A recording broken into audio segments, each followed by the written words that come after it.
Justru yang rasis adalah dari para imigran-imigran Yaman yang cucu-cucunya sekarang itu saat ini menebar rasis. Contoh Ane Dzurriyyah Rasul, kamu harus cinta sama Habib Rizik, ini seorang wali. Ini kan goblok ini namanya. Ini kalau tidak kelakuan orang-orang Yahudi gak mungkin. Kalau orang Nusantara pasti ada namanya tata krama dan etika. Ada doktrin kalau tidak mencintai Habib kafir. Ini doktrin sesat, gak masuk surga macam-macam. Lah ini kan doktrin-doktrin yang menyesatkan. Ulama-ulama Nusantara ditenggelamkan gara-gara kitab dirubah oleh Wahabi. Mereka akhirnya merubah sejarah para wali, sejarah kerajaan, bahkan sejarah NU dan sejarah JAT.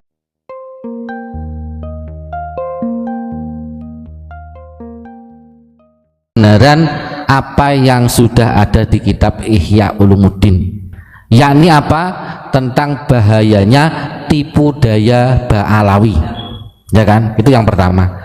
Kemudian golongan mereka ketika merasa terusik, ibarat rencana licik mereka sudah mulai tercium dan kebongkar habis-habisan, mereka menyerang balik dengan fitnah-fitnah yang sangat luar biasa. Ada yang memfitnah Wahabi, ada yang memfitnah termasuk tadi yang disampaikan rasis, ada. Dan justru yang rasis itu dari golongan mereka. Karena apa? Kita orang Indonesia, orang Nusantara dari dulu tidak pernah membeda-bedakan. Terbukti apa? Di sini Indonesia ada Bhinneka Tunggal Ika. Negara lain nggak ada, tapi Indonesia ada Bhinneka Tunggal Ika. Berarti apa? Indonesia tidak ada rasis. Justru yang rasis adalah dari para imigran-imigran Yaman yang cucu-cucunya sekarang itu saat ini menebar rasis. Contoh Ane Dzurriyyah Rasul, kamu harus cinta sama Habib Rizik, ini seorang wali. Ini kan goblok ini namanya. Ini penyesatan ini. Siapa yang ngomong? Itu ada videonya di YouTube, namanya Habib Novel Al Idrus, itu Solo. Sedangkan dia sendiri di Solo itu numpang, tetapi lupa ketika dia ibaratnya dikasih hati jaluk rempelo. Iki kalau orang Jawa, Pak. Tapi karena sudah kebangetan, saya sebagai orang Jawa Tengah, saya harus berani menyampaikan karena ini doktrin yang sangat menyesatkan. Kalau seorang wali jelas selalu mendoakan kebaikan kepada setiap umat atau makhluk ciptaan Allah. Itu salah satunya. Lah kan bisa dilihat, wong doanya saja itu semua jelek kok, ya kan? Bahkan ingin menghancurkan negara Indonesia, selalu melawan pemerintah. Kok dianggap wali? Ini sekolahnya di mana? Indonesia, tanah Jawa ini sudah gudangnya wali, bro. Betul Pak Ibron? Hampir setiap desa ini banyak walinya. Tetapi karena doktrin-doktrin mereka itu ingin menenggelamkan termasuk Wali Songo, Dzurriyyah kerajaan, bahkan sampai ke ulama-ulama Nusantara. Contohnya, mohon maaf, di area makam Sunan Bonang, ya kan, dulu tidak ada makam namanya Habib Al-Jufri, Al-Kaf atau Al-Siapa. Tapi pada saat ini kita kecolongan di area makam Sunan Bonang, di situ ada banyak makam Habib. Sedangkan Dzurriyyah Wali Songo, Dzurriyyah kerajaan, saking takzimnya saja tidak berani meminta dimakamkan di lokasi area makam Sunan Bonang. Betul Pak Imron? Nah, ini kalau tidak kelakuan orang-orang Yahudi gak mungkin. Kalau orang Nusantara pasti ada namanya tata krama dan etika. Tetapi pada saat ini Nusantara sudah cerdas semua, termasuk mereka bahkan ibaratnya ada doktrin kalau tidak mencintai Habib kafir. Ini doktrin sesat, nggak masuk surga macam-macam. Lah ini kan doktrin-doktrin yang menyesatkan. Ulama-ulama Nusantara ditenggelamkan gara-gara kitab dirubah oleh Wahabi. Mereka akhirnya merubah sejarah para wali, sejarah kerajaan, bahkan sejarah NU dan sejarah Jatman. Berdirinya Jatman Torekoh itu pendirinya adalah Kiai-Kiai Qadiriyah wa Naqsabandiyah. sejarah Jatman dirubah, sejarah NU mau dirubah, bahkan di tubuh PBNU sendiri banyak Habib-habib yang sudah menyusup di organisasi NU. Sedangkan muasis NU itu tidak ada yang namanya Habib. Bahkan mereka membuat tandingan 1926 berdirilah NU tanggal 31 Januari, maka 1928 mereka membuat tandingan, ya kan, yang didukung oleh Belanda pada saat itu, yakni namanya Robitoh Alawiyah. Kok sekarang ada doktrin antara kiai dan Habib tidak bisa dipisahkan dari dulu? Ketemunya di mana? Mereka justru malah memisahkan diri. Tapi pada saat ini mereka menyusup, mulai ranting, ya kan, MBC, PCNU, PBNU sampai PBNU, ya kan, ada yang muhtasar posisinya macam-macam.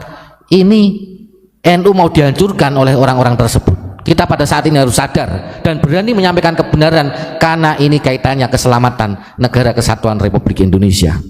Mereka sudah berani terang-terangan menghina para kiai, menenggelamkan para pahlawan, para alim ulama, dan bahkan mengakui Indonesia milik Tarim, Jawa milik Tarim. Ini kan kurang ajar Pak Imron. Kalau dibahas ini memang sampai pagi sampai subuh pun tidak akan pernah selesai Pak Imron. Nah gimana Pak Imron? Ini terspesial buat Kang Ridwan. Setuju enggak kalau Indonesia atau khususnya Pulau Jawa ini miliknya Tarim? Tolong Kang Ridwan 212 jawab di kolom chat. Indonesia atau Pulau Jawa ini miliknya Tarim, setuju enggak sampean? Kalau sampean setuju berarti sampean bukan keturunan dari Nusantara. Ya. Berarti sampean sendiri punya iktikat untuk menenggelamkan daripada leluhur panjenengan sendiri. Jangan-jangan nanti Ki Ageng Grebek diganti juga namanya. Ini yang sudah terjadi, seperti Ki Ageng Penanggungan diganti. Kenapa kita diam? Nah ini tolong Kang Ridwan kalau masih station dijawab di kolom chat ini, setuju enggak kalau Indonesia atau Pulau Jawa ini diakui miliknya Tarim? Dijawab. Jangan bisa mengkritisi, tapi saya juga bisa mengkritisi daripada apa yang Anda lakukan. Artinya apa?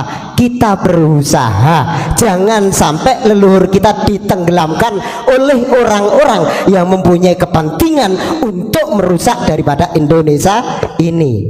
Kalau jenengan nggak berani jawab, berarti jenengan mengakui bahwasannya Indonesia miliknya Tarim ini salah, Jawa ini miliknya Tarim salah. Kalau jenengan nggak berani jawab, kalau berani jawab hebat. Berarti Anda bukan orang Nusantara, nggak pantas pakai KTP yang berlogokan Pancasila. Harusnya Anda tinggal di Yaman yang kedudukannya Tarim. Terima kasih. Ya, Pak Imron semangat sekali nih. Semoga beliau selalu diberikan kesehatan. Amin. Selain itu Pak Imron, ada doktrin lagi bahwasanya mereka menyampaikan bahwasanya Indonesia Wali Songo dari Yaman. Kenapa? Sekitar 2 tahun yang lalu kalau nggak salah, saya masih ingat di Sunan Ampel, karena di situ mengundang Habib ya, beliau menyampaikan, Habib tersebut itu menyampaikan bahwasanya Sunan Ampel ini dari Yaman. Makanya sekarang termasuk kejadian di area makam Eyang Sunan Bonang ini, Habib-habib itu sudah berani, sudah tidak punya etika, berani dimakamkan di area Sunan Bonang. Ini bisa dicek yang jenengan sering ziarah Wali Songo, kalau di Tuban monggo ziarah ke makamnya Sunan Bonang. Di situ ada makam-makam Habib, sudah banyak di situ. Nah ini kami sebagai Dzurriyyah Wali Songo, kalau bisa secepatnya dibongkar itu makam Habib-habib, kurang ajar itu. Ya mungkin terima kasih, saya nggak terima kasih. Dan nanti biar disambung lagi Pak. Masih lagi ya tuh ya Allah. Karena gini. Sekarang itu memang oknum-oknum Habib, dan bisa dikatakan sudah menyeluruh ya, sampai ke pelosok-pelosok desa. Kenapa di Tulungagung ada petilasannya Pangeran Benowo juga diganti Al-Muhdor? Karena di Tulungagung ada Habib yang bermarga Al-Muhdor, pasti akan diganti sesuai dengan marganya. Lah wong Pangeran Benowo ini terah kerajaan asli, terah Wali Songo, kok Habib berani-beraninya merubah menjadi Al-Muhdor. Kamu-kamu itu, kalian-kalian itu harusnya sadar, di Indonesia itu dibawa oleh Belanda, termasuk Utsman bin Yahya ini adalah penjahat yang ada di Indonesia ini. Ini harus dipertegas dan harus dijadikan sejarah bahwasanya Utsman bin Yahya adalah penjajah yang berkedok agama di Indonesia. Kenapa seperti itu? Karena gara-gara fatwanya Utsman bin Yahya banyak kiai-kiai di Banten yang meninggal dunia. Itu ada kejadian geger Cilegon. Makanya kita saat ini harus sadar, yang mbah-mbahnya adalah seorang pahlawan, teruskan perjuangan leluhur jenengan, seorang pahlawan yang dulunya berani menaruhkan jiwa dan raganya, hartanya, bahkan nyawanya untuk bangsa Indonesia ini. Yang leluhur jenengan dari kerajaan ataupun wali songo, kita saat ini harus bersatu. Indonesia ini diobok-obok oleh Habib Yahudi Yaman.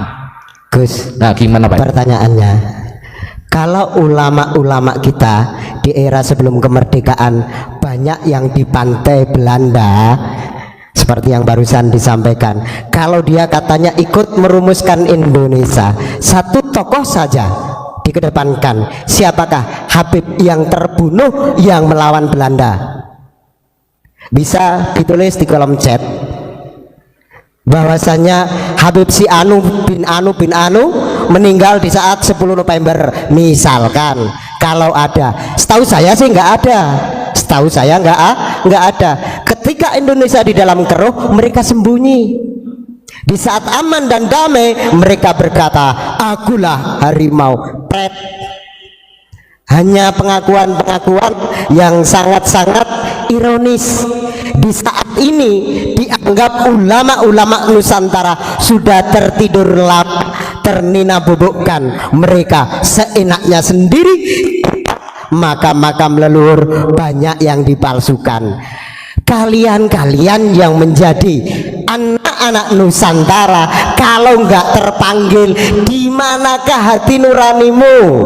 Bahkan kalau kalian membela dia mati-matian, hatimu di mana? Kita nggak rasis, minimal ada rasa sakit hati ketika leluhur kita dihabisi oleh kelompok mereka. Nah ini Ustadz Kholis kayaknya udah lumayan. Tadi saya nyimak bahasanya Pak Imron kan, tolong sebutkan satu nama Habib yang terbunuh ketika 10 November. Itu kan melawan Belanda ya Pak? Iya. Nah, bagaimana mau terbunuh? Kan beritanya kan ada anggaran 100 golden dari Belanda kan, itu diberikan kepada Mufti Batavia. Betul. Itu betul kan Pak? Iya. Nah, itu kan tidak bisa dihapuskan dari sejarah, bahkan dari klan yang menulis sejarahnya kalau menerima 100 golden itu siapa itu yang nulis Pak? Dari klan Senok Jorjen. Itu beliau sendiri menuliskan bahwasanya per 1 bulan apa per 1 minggu, per 1 bulan itu beliau memberikan 100 golden kepada Mufti Batavia. Itu kan sebetulnya sudah jelas, sejarah sudah mengungkap jelas. Tapi kenapa pertanyaannya sekarang kok masih dibela? Masih dibela bahwasanya Mufti Batavia itu memang tidak pro dengan Belanda. Itu dengan alasan apa monggo Pak? Ini kalau di dalam sejarah mereka yang menyampaikan bahwasanya Utsman bin Yahya itu diangkat oleh para ulama Indonesia. Pret. Kenapa? Karena yang mengusulkan untuk mengangkat menjadi Mufti Batavia yaitu Senok Jorjen kepada pihak Belanda. Artinya Utsman bin Yahya diangkat menjadi Mufti Batavia itu tidak ada campur tangan daripada ulama-ulama Nusantara. Kalau hari ini ada yang bercerita bahwasanya kesepakatan ulama-ulama Betawi dan sekitarnya yang mengangkat Utsman bin Yahya, masyarakat tidak punya wewenang. Yang punya wewenang adalah kolonialis Belanda. Pada saat itu yang bercokol di Batavia, yang saat ini adalah Jakarta. Jadi jelas yang mengangkat Utsman bin Yahya menjadi mufti Batavia itu pure Belanda, tidak ada campur tangan daripada ulama-ulama Nusantara. Dengan bukti apa? Karena digaji oleh Belanda. Kalau ulama-ulama kita terdahulu nggak ada gajian per bulan, mereka sampai dibela-belain supaya santrinya bisa hidup, bisa makan, bukan malah mencari bayaran. Lah hari ini kita diputar balikkan sejarah itu, seakan-akan Utsman bin Yahya itu diangkat oleh alim ulama yang ada di Betawi dan sekitarnya. Mohon disadari hal tersebut, karena di dalam catatan sejarah tidak pernah terhapuskan, dan di salah satu kitab yang dikeluarkan oleh Utsman bin Yahya, orang-orang yang melawan kepada kolonialis Belanda termasuk golongan pemberontak itu masih tercatat rapi di dalam kitabnya Utsman bin Yahya.